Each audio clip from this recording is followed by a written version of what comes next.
ছাত্র জনতার অভ্যুত্থানে গত ৫ আগস্ট প্রধানমন্ত্রীর পদ থেকে পদত্যাগের পর ভারতে অবস্থান করছেন শেখ হাসিনা।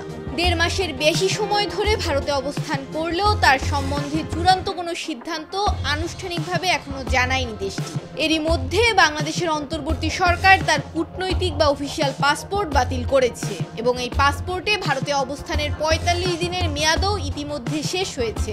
এতে শেখ হাসিনার ভারতে অবস্থানের বৈধ ভিত্তিটা কি সে প্রশ্ন উঠতে শুরু করেছে।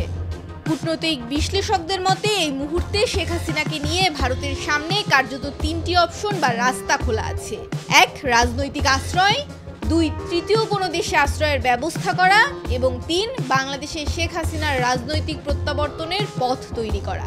এর মধ্যে ভারতের কাছে অপশন হিসেবে প্রথমটাই যে সেরা তা নিয়েও অবশ্য কূটনৈতিক বা থিঙ্ক ট্যাঙ্ক মহলে কোনো সন্দেহ নেই। কারণ তিনি ভারতেই রয়ে গেলে সেটা আগামী দিনে দিল্লি ঢাকা সম্পর্কের ক্ষেত্রে বিরূপ প্রভাব ফেলতে পারে বলে তারা মনে করছেন। শেখ হাসিনার সঙ্গে ভারতের প্রধানমন্ত্রী নরেন্দ্র মোদীর সুসম্পর্ক রয়েছে। এছাড়া দেশটির প্রধান বিরোধী দল কংগ্রেসের সঙ্গেও তার সম্পর্ক ভালো। তাছাড়া পদত্যাগের পর ভারতে আশ্রয় দেওয়ার ক্ষেত্রে দেশটির সর্বদলীয় বৈঠকে সব রাজনৈতিক দল একমত হয়েছিল। ফলে শেখ হাসিনাকে ভারতে রাখার ক্ষেত্রে দেশটির অভ্যন্তরীণ কোনো চাপ নেই। যেহেতু শেখ হাসিনার কূটনৈতিক বা অফিসিয়াল পাসপোর্টটি বাতিল হয়েছে, তাই শেখ হাসিনা এখন বাংলাদেশ সরকারের কাছে নর্মাল পাসপোর্টের জন্য আবেদন করতে পারবেন। বিশ্লেষকরা মনে করেন সরকার যদি তার নর্মাল পাসপোর্টের আবেদন মঞ্জুর না করে, তিনি যদি রাষ্ট্রহীন হয়ে পড়েন, তবে ভারত সরকার তাকে ট্রাভেল আইডেন্টিটি কার্ড বা ট্রাভেল পারমিট দিতে পারে, যা দিয়ে তিনি তৃতীয় কোনো দেশে অনায়াসে সফর করতে পারবেন। আর এর মধ্যে যদি তিনি ভারতে রাজনৈতিক আশ্রয় চান এবং ভারত সরকার তা মঞ্জুর করে, তাহলে তার ভিত্তিতে যত দিন খুশি তিনি দেশটিতে থাকতে পারবেন।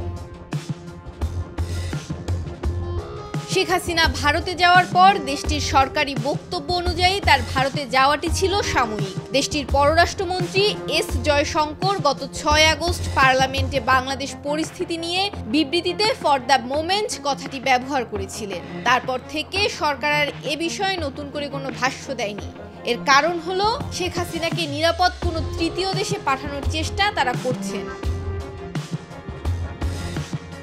তৃতীয় পথটার হয়তো এখনই বাস্তবায়ন সম্ভব নয়, কিন্তু ভারতের কর্মকর্তা ও পর্যবেক্ষকদের একটা অংশ বিশ্বাস করেন কিছুদিন পর উপযুক্ত পরিস্থিতি এলে শেখ হাসিনার রাজনৈতিক প্রত্যাবর্তনের জন্য ভারত চেষ্টা করতে পারে। কারণ দল বা রাজনৈতিক শক্তি হিসেবে আওয়ামী লীগ এখনো ফুরিয়ে যায়নি এবং দলের সর্বোচ্চ নেত্রী হিসেবে শেখ হাসিনা দেশে ফিরে সংগঠনের হাল ধরতেই পারেন। বিশ্লেষকরা মনে করেন তার বিরুদ্ধে হওয়া মামলাগুলোই তিনি বিচারের সম্মুখীন হতে পারেন। হয়তো পরবর্তী নির্বাচনে তার লড়ার ক্ষেত্রেও বাধা থাকতে পারে, কিন্তু তার দেশে ফেরার রাস্তা এবং রাজনীতিতে নতুন করে প্রবেশ বন্ধ করাটা কঠিন। এছাড়া আওয়ামী লীগ বাংলাদেশে কোনো নিষিদ্ধ সংগঠন নয়। সারা দেশে তাদের শক্তিশালী নেটওয়ার্ক আছে। সেই দলের সর্বোচ্চ নেত্রী হিসেবে শেখ হাসিনা আগামী দিনে বাংলাদেশে ফিরতেই পারে।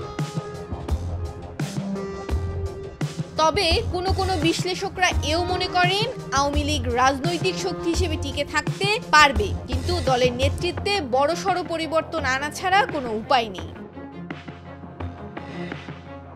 মৌমিতা মৌ, ডেস্ক রিপোর্ট, ভোরের পাতা।